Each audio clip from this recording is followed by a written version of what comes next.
Hey guys, welcome to Hungry Valley off-road area about 60 miles north of LA.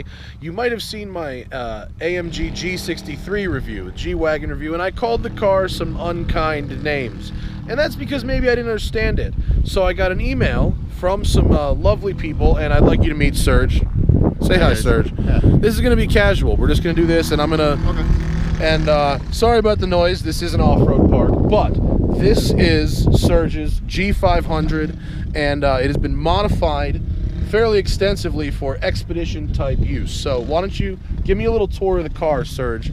So I got my G-Wagen in 2007. It was a 4-year-old car with 56,000 miles in it from the Walnut Creek Mercedes-Benz.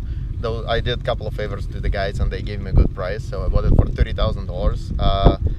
And I wanted to build a good expedition vehicle. This car was one of my favorites since I saw it in '96, and it was like on my desktop, wallpaper and all of that. It had some on-road driving, definitely not off-road, as you said. Yeah. Nobody's driving them off-road. They misunderstood.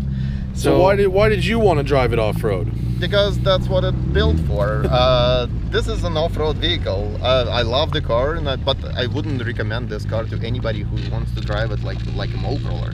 It's not what it does. It's an off-road car. It's just pure. That's where it lives. Has 3 lockers, 2 solid axles, awful suspension for the asphalt, and then cornering and all of that. You still need to fix all of this. When I bought it originally on original springs and original shocks, that was a very bad option. The ORC suspensions gives you 2.5 inches lift, and they're way thicker and firmer than the original ones, which gives this car actually a better ride, not worse. There's 2 ORC skid plates. One sits and covers transmission and the transfer case, and it's about 8mm thick, and it's a titanium alloy or something like that. The other one is on the back, covers the tank, fully covers the tank, because the original on the 2003s is just a piece of paper basically covering the tank. This one is better. Inside of the trunk this is our like kind of everyday Fridge mode for the car. Yes, so this shelf is built a way where you can lay the other shelves on the folded seats, and they will support them partially. It has some accessory storage for the like tools on one side and some camping equipment on the other side. It actually started as a piece of plywood. I laminated it and built. It looks nice. Oh, I built this like totally from scratch. You built everything on this, right? Yeah, everything on this was built and basically built in my garage. I have a limitation, I cannot fit in my garage with a roof rack, so I built a roof rack inside of the car. And we usually go for some shooting trips, so I have like one one gun rack finished. Another one is just waiting for the crossbars. The side pieces have some, because it's a one tach load bars, so they take a lot of commercial accessories, and you can use your chairs or something hang on there. Cool. And, so this is a cooking pot. this is a cooking kettle. pot. Yeah, this is a cooking pot. This is a cooking pot that I made a hole and mounted on the same points that hold the with the same lug nuts or whatever. Well, why don't we hop in this thing and poke around, and then drive up some trails. So, Serge, in the car, Ilya, hello, you're on camera now. Tell me all about all the gadgets. Just point them out to me and show me what you got going on in the cabin here. We replaced the head unit with the Pioneer 18100. That looks nice, by the way. That's a good, clean look. Yeah, so I wanted it to look like part of the car, not something like very aftermarket. Have my phone holder here, just have a hands-free. Out of the accessories, I have a light controller for the front PIA 600 Xenons. I have the Rigid Industries and the bumper mounted to the original fog light controller. We have custom controllers next here for the rear light operation, secondary circuit, and the compressor, which is under that seat actually. Ham radio, FD 400D Yaesu Yeah, you guys do have the record for being the only person to ever provide me with a ham radio call sign when asking to meet up at a location. Usually a cell phone suffices.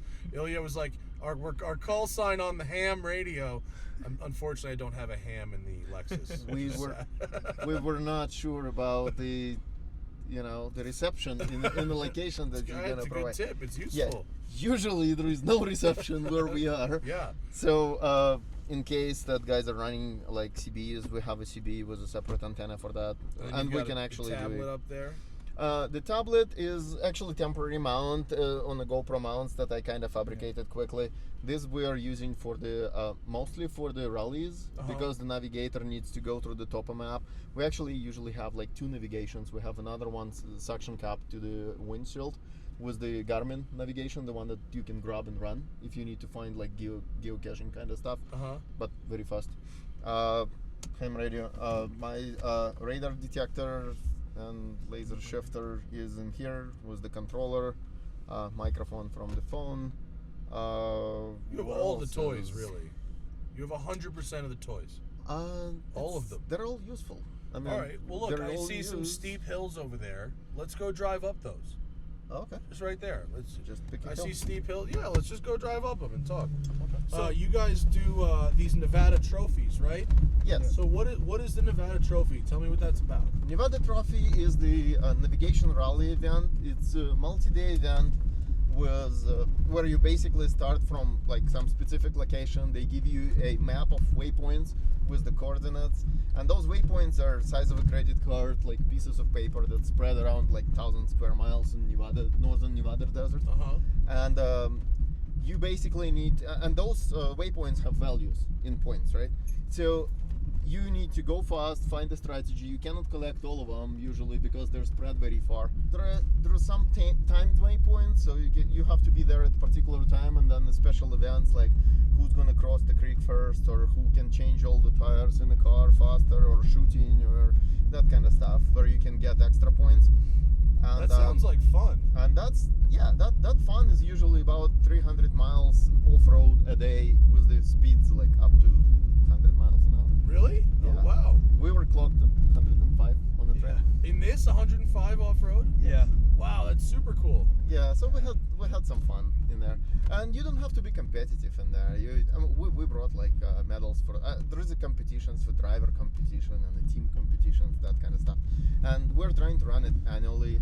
But I mean, because of different reasons, it's popularity of the event jumps up and down, and how many cars you have. You may have 30 cars, or you may have 20 cars. Can I just point out how lovely the ride is in this vehicle? It rides really nice, much nicer than the AMG. No, let's go over there. Can we do that? We can go there. I'm just trying to figure out where the entrance to I'm that. pretty sure I think you just go straight. I think it's that way. I think it's just straight. Yeah. Uh-oh. I can see slightly smaller four-wheel drive vehicles here. You guys haven't been to Hungry Valley yet. It's pretty cool, right? First time. Yeah. We're trying to get out of people usually, somewhere where nobody. Yeah, no. I mean, if it's a weekday, Hungry Valley is nice and empty. On the weekends, it can be a little busy.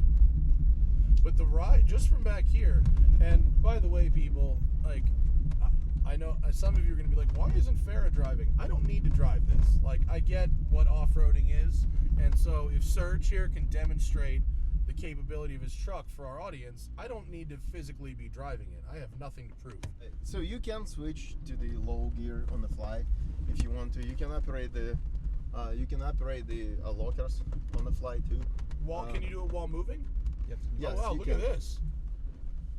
What do you think? I think. Is that you lock the center there? Yeah, I locked the center. You might need any other locker, but I'm not really sure if you do need it or not. There is a ditch. Oh, nice little approach and departure angles you're gonna need out of here. Yeah, wow, and there is actually a creek over there. Yeah, we're quite. What? Go. No, Fire in the hole. I'm not. Oh, easy. I know. I just don't want to drop the S.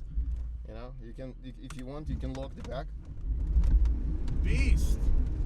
Oh yeah, no problem for the G-Wagen. G-Wagen. Yeah, so you 300 don't, horsepower is you enough don't for have off-road. to. Yeah, you know, when I off-roaded the G63, I said all this extra power is worthless when you're off-roading. You just need some torque and you're good.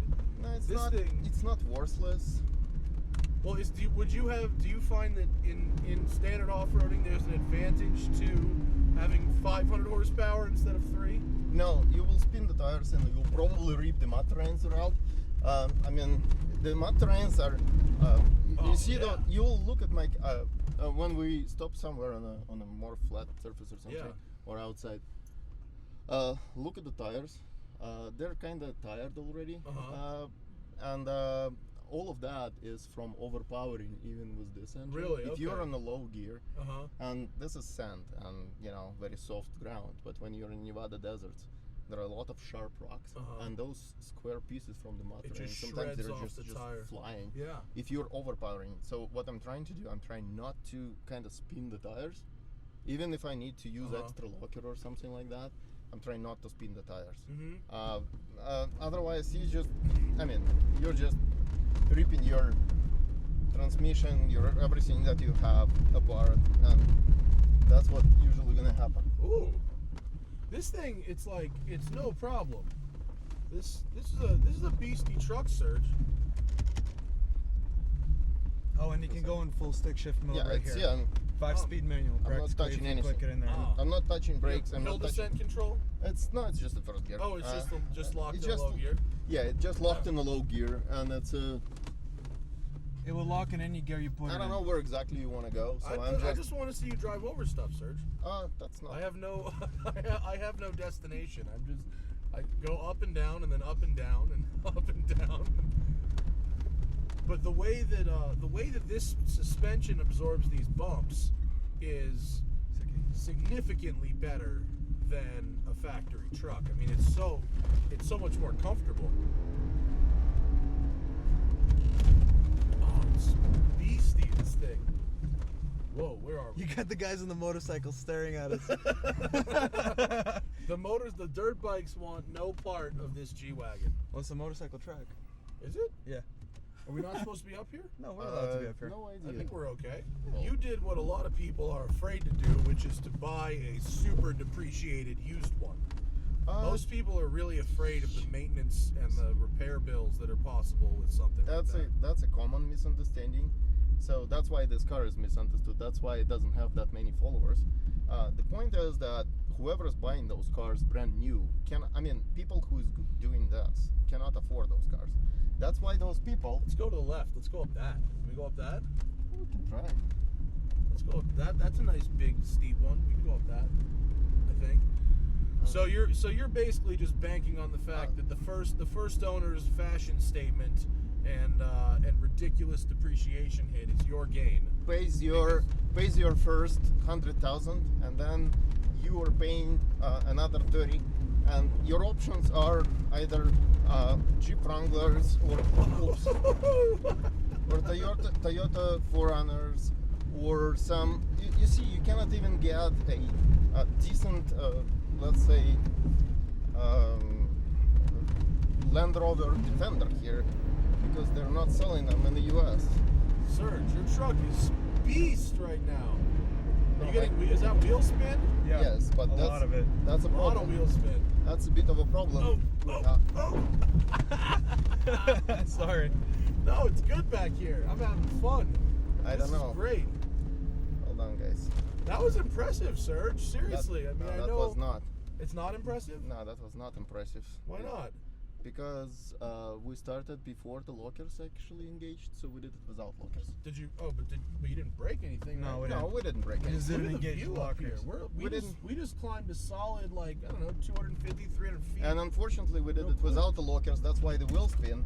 Otherwise, it would be just crawling slowly. Oh, That was a branch. oh, That was another one. brutal. See, this car, the size of this car is one of the kind of benefits of the car. If you Yeah, it's take, not too big. If you take let's say your Raptor Yeah. here, you will be struggling. Even though that Raptor may have a very good suspension and off-road capabilities, it's too big for the stuff like this. Try No, left. this is too narrow, I guess. Go left. Yeah, Go left. Can we make it down here? Guys, I have no idea where we are. I don't so- either.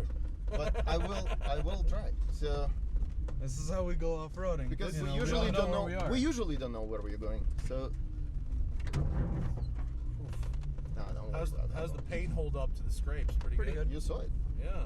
This It is looks this nice. is this is nothing special done to the car. You see the car as I'm driving it every day. Yeah. And when our guys are calling and say, "Hey, let's go camping," we're not packing. We're already packed. We don't need to do much. Oh, Oh, here we because go. Here's a down. Oof. That's This because thing. Yeah.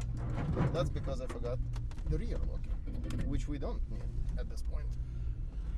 I mean, you know, for a G-Wagon that hasn't been super modified, I mean, shocks, springs, some skid plates, and some tires, really, right? Yes. As far as I mean, I know you have your gadgets, but as far as just straight off-roading hardware, it's kind of just your basic stuff, right? But that's what you do on any vehicle, right? So if you want it a little bit more hardcore than it is from the factory, you changing the springs a little bit. I wanted those shocks because the original shocks were not matched to the suspension. Yeah. I got the Foxes and I got them custom valved because those shocks were not actually matching. But those are maintainable shock. I can take it apart and Yeah. I can actually refill it and keep it longer running. Well, the I'm ride not a quality millionaire. is I'm so not good buying. now. Yeah. It's really impressive how well this thing rides. And so all Ooh, cars splashdown. have some limitations, right? Splashdown. No, splashdown. Okay. Oh yeah. There we go. Oh Jesus. Whipping. Oh my Go. God. Don't kill him. Don't kill motorcycles. Oh no. G-Wagon. Now you know. Oh, that was a biggie. Oh, this is sweet, man. This thing's got some chops, Serge. Stuff. Well, that's cool. Yeah, Thank you so equipment. much for showing it to me, Serge. I appreciate it. Thanks, Ilya. This thing is really neat. I'm serious. It's really cool. Like it's a beast on that stuff, and I know you're not even really pushing it, but No, for no. me, that's pretty impressive stuff. So, where can they find you? Were you doing the next Nevada Nevada trophy thing? The Nevada trophy the next Nevada trophy will be in June. I believe in June. Sometimes they shift the time frames. All right, And it's always pretty much in the same spot. It's around the Black Rock Desert in the northern Nevada. Black Rock Desert. All right. Well, Yeah, if you so guys it's- out there are into doing some expedition type stuff and you want to compete against Serge and his G-Wagon, check out this year's Nevada trophy. And thanks, guys. This was cool. Appreciate it. No problem. See you later. See ya.